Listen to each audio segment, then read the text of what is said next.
Hi guys, for today's video is maghimo ko gulay nga lumpia. Kani di ay siya is dili jud unta ko maglumpia sa yuti ra tani with egg nya.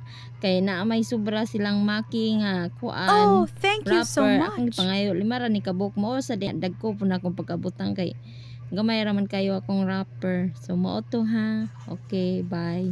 Lima na ako is wala pud siya nga bungkag. Iyon ana day ang style sa akong pagputo sa lumpia. Medyo struggle lang ko tanawon kay dagko manggod kayo ang pagka-slice akong sayuti nya. Daghan pud kayo ba nya gamay ra ang wrapper.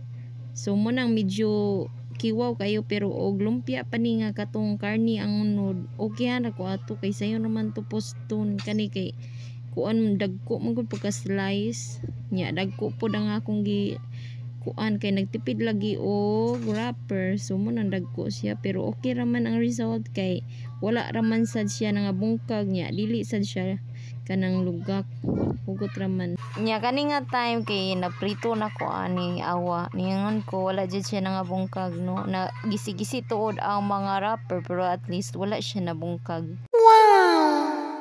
Mao na ni ang finished product o diba kainan na ganahan raman akong Paris ana favorite man na niya. That's all for today's video. Thank you, bye.